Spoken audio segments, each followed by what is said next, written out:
ગૃહ રાજ્યમંત્રી હર્ષ સંઘવી ઓલિમ્પિકના આયોજન માટે લંડનના પ્રવાસે ગયા અને પાછળથી ગુજરાતના ઇતિહાસમાં ક્યારેય ન બની હોય એવી ઘટના બની.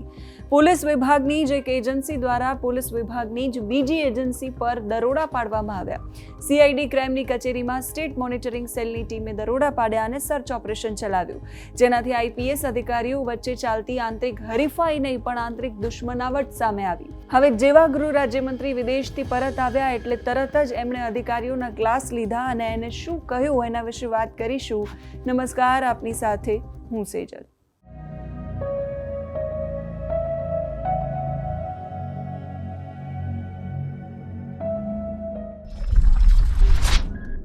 ગૃહ રાજ્યમંત્રી હર્ષ સંઘવી લંડનના પ્રવાસે હતા. એક સપ્તાહના આ પ્રવાસ દરમિયાન એક આઈપીએસ અધિકારીએ ખેલ પાડ્યાની ચર્ચા ગૃહ વિભાગ અને સચિવાલયમાં થઈ રહી છે. ગુજરાતના ઇતિહાસમાં ક્યારેય ન બની હોય એવી ઘટના બની અને સમાચાર વાયુ વેગે ફેલાઈ ગયા. ગુજરાત પોલીસની એક તપાસ એજન્સીએ બીજી તપાસ એજન્સી પર દરોડા પાડ્યા. ગાંધીનગરના પોલીસ ભવનમાં જ્યાં ડાયરેક્ટર જનરલ ઓફ પોલીસ એટલે કે ડીજીપી વિકાસ સહાય બેસે છે એ પોલીસ ભવન ગુજરાતના સમાચારોમાં છેલ્લા ઘણા સમયથી ચર્ચાયું. એમાં એ જ પોલીસ ભવનમાં બેસતી સીઆઈડી, સ્ટેટ મોનિટરિંગ સેલની એજન્સી અને એના સહિતની બીજી કેટલીક એજન્સીઓ વચ્ચેની દુશ્મની ન માત્ર ફ્લોર પર આવી પણ ચર્ચામાં પણ આવી અને એવી આવી કે ગૃહ વિભાગ જેના અંડરમાં આવે છે ગૃહ રાજ્યમંત્રી હર્ષ સંઘવીએ બીજા બધા જ કામો છોડીને વિદેશથી આવીને સીધા અધિકારીઓ સાથે બેઠક કરવી પડી. મૂળ મુદ્દો શું છે? તો સીઆઈડી ક્રાઇમના ઈઓડબ્લ્યુ એટલે કે આર્થિક ગુના નિવારણમાં એસએમસીની ટીમ પહોંચી. ત્યાં સર્ચ ઓપરેશન ચલાવ્યું. આ સર્ચના સમાચાર બહુ જ વાયરલ થયા. સ્ટેટ મોનિટરિંગ સેલ એવું પણ કહે છે કે અમે તો કેવી રીતે કામ ચાલે છે એ જોવા ગયા હતા, પણ હકીકત તો એ છે કે ડીજીપી વિકાસ સહાયના આદેશ પ્રમાણે છેલ્લા 6 મહિનામાં કેટલા કેસ આવ્યા, કેટલી અરજી આવી અને કેટલી પેન્ડિંગ છે એનો રિપોર્ટ લેવા માટે ગયા હતા. અંદરની માહિતી તો એવી પણ મળી રહી છે કે આખું પ્રદર્શન એટલે કરવામાં આવ્યું કેમ કે એના મૂળ ટાર્ગેટમાં હતા પરીક્ષિતા રાઠોડ, જેમની પાસે છે સીઆઈડી ક્રાઇમનો ચાર્જ. એવું કહેવાઈ રહ્યું છે કે એસએમસીના કોન્સ્ટેબલ અને હેડ કોન્સ્ટેબલ સીઆઈડી ક્રાઇમની ઓફિસમાં ગયા અને પરીક્ષિતા રાઠોડને પૂછ્યું છેલ્લા 6 મહિનામાં કેટલા કેસ થયા, કેટલી અરજી આવી, કેટલી પેન્ડિંગ છે એનો હિસાબ આપો. હવે કોન્સ્ટેબલ કે હેડ કોન્સ્ટેબલ સિનિયર અધિકારીને આવા સવાલ કરે કે સર્ચ ચલાવે તો એ અપમાન જેવું લાગે, એ અપમાનિત લાગે.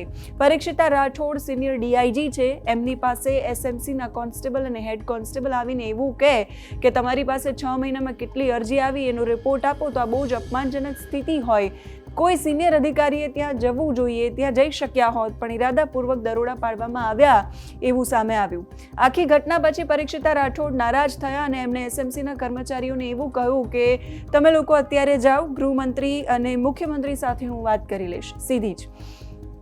આજે આખી ઘટના બની એ દરમિયાન રાજ્ય પોલીસ વડાની સૂચનાથી ગાંધીનગર સીઆઈડી ક્રાઇમના આર્થિક ગુના નિવારણ વિભાગમાં તપાસ કરાઈ અને પછી સામે આવ્યું કે પીએસઆઈ સિસોદિયા પાસે ઘણી બધી અરજીઓ પેન્ડિંગ છે. તો ઈઓડબ્લ્યુના પીએસઆઈ સિસોદિયા પાસે ઘણા લાંબા સમયથી ઘણી બધી તપાસોની અરજીઓ પેન્ડિંગ હતી, જેના પગલે બુધવારના દિવસે પીએસઆઈ સિસોદિયાને સસ્પેન્ડ કરાયા. પોલીસ વિભાગના ઉચ્ચ અધિકારીઓ વચ્ચેની ખેંચતાણનો આ મામલો છેક કેન્દ્રીય ગૃહ વિભાગ સુધી પણ પહોંચ્યો. અંતે તપાસ હાથ ધરનાર અધિકારીએ વિભાગની છબી વધારે ખરડાઈ એ પહેલા જ સામે ચાલીને સીઆઈડી ક્રાઇમના વડા સમક્ષ ખેલદિલીપૂર્વક દિલગીરી વ્યક્ત કરતા ઘીના ઠામમાં ઘી પડ્યું છે એવી ચર્ચાઓ ચાલે છે. ઉચ્ચ પોલીસ અધિકારી હોય કે પછી કોઈ સામાન્ય વ્યક્તિ જ્યારે દિલગીરી વ્યક્ત કરવાની હોય અને માફી માંગવાની હોય તો એક ચેલેન્જ સમાન હોય. જો કે આ કિસ્સામાં ક્યાંક કાચું કપાયું હોવાનો અહેસાસ થતા સિનિયર અધિકારીએ અહમ છોડીને સામે ચાલીને દિલગીરી વ્યક્ત કરી અને સામા પક્ષે બીજા અધિકારીએ પણ દિલગીરી સ્વીકારીને ખાખીની આબરૂને લાંછન લાગવાની ઘટનાનો અંત લાવવાની ઉદારતા દાખવી. એ સરાહનીય છે એવું પોલીસ બેડામાં પણ ચર્ચા છે. આ એટલા માટે થયું, સામે ચાલીને માફી માંગી અને માફી સ્વીકારી એવું એટલા માટે થયું કેમ કે ગૃહ રાજ્યમંત્રી હર્ષ સંઘવીએ ડીજીપી વિકાસ સહાય રાજકુમાર પાંડ્યન અને નિર્લિપ્ત રાયને તેડું મોકલ્યું હતું. સૂત્રો દ્વારા મળતી માહિતી પ્રમાણે ગૃહ રાજ્યમંત્રી હર્ષ સંઘવી દ્વારા તમામ સિનિયર આઈપીએસ અધિકારીઓનો ક્લાસ લેવામાં આવ્યો, જેમાં એમને સ્પષ્ટ સંદેશ આપવામાં આવ્યો કે અંગત દુશ્મનીના એકાઉન્ટ્સને ક્લોઝ કરો અને અંગત દુશ્મની જો રહેશે તો તેને ગેરશિસ્ત માનવામાં આવશે અને જરૂર પડશે તો અધિકારીઓ સામે આકરી કાર્યવાહી પણ થશે. જો કે આ મીટિંગમાં પરીક્ષિતા રાઠોડને નહોતા બોલાવાયા. એવી ચર્ચા છે કે એમને હવે પછી બોલાવશે અને અલગથી એમની સાથે બેઠક થશે. એક વાત એ પણ છે કે ડીજીપી વિકાસ સહાય હવે ટૂંક સમયમાં નિવૃત્ત થવા જઈ રહ્યા છે. સ્ટેટ મોનિટરિંગ સેલમાં અત્યારે ડીઆઈજી છે નિર્લિપ્ત રાય, જે એસપીમાંથી ડીઆઈજી બન્યા. બઢતી તો મળી પણ મૂળ જગ્યાએ રખાયા છે. ગુજરાત સીઆઈડી ક્રાઇમ બ્રાન્ચના વડા અત્યાર સુધી ડોક્ટર રાજકુમાર પાંડ્યન હતા. એમની બદલી લો એન્ડ ઓર્ડરમાં થઈ ત્યારથી એ જગ્યા ખાલી છે અને એમનો ચાર્જ સૌથી સિનિયર ડીઆઈજી સીઆઈડી ક્રાઇમના પરીક્ષિતા રાઠોડને સોંપાયો. એટલે સીઆઈડી ક્રાઇમની જગ્યા ખાલી છે જ્યાં પરીક્ષિતા રાઠોડ પાસે એનો ચાર્જ છે. વિકાસ સહાયે જે ઓર્ડર કર્યો હતો એ પ્રમાણે છેલ્લા 6 મહિનામાં જેટલી અરજી સીઆઈડી ક્રાઇમ પાસે આવી છે, કેટલાની તપાસ થઈ છે, કેટલી પેન્ડિંગ છે, એનો જવાબ આપવાનો હતો અને એટલે એક તપાસ એજન્સીએ બીજી તપાસ એજન્સીમાં દરોડા પાડ્યા. પરીક્ષિતા રાઠોડને ઇરાદાપૂર્વક ટાર્ગેટ કરાયા. પણ અધિકારીઓ ભૂલી કેમ ગયા કે જ્યારે સીઆઈડી ક્રાઇમનો ચાર્જ એમને સોંપાયો તો એ સરકારની ઈચ્છા પ્રમાણે જ થયું હશે. એક જ છત નીચે કામ કરતા બે જુદા જુદા વિભાગના સિનિયર અધિકારી પોતાની કાયદેસરની કામગીરી કરતા હતા, પણ ખોટા આદેશનું પાલન કરવા જતાં એવી અટકળો વચ્ચે કેટલી ગેરસમજ ઊભી થઈ અને આ ઘટના જે ગુજરાતમાં બની એ પોલીસ વિભાગ માટે શરમજનક બાબત બની.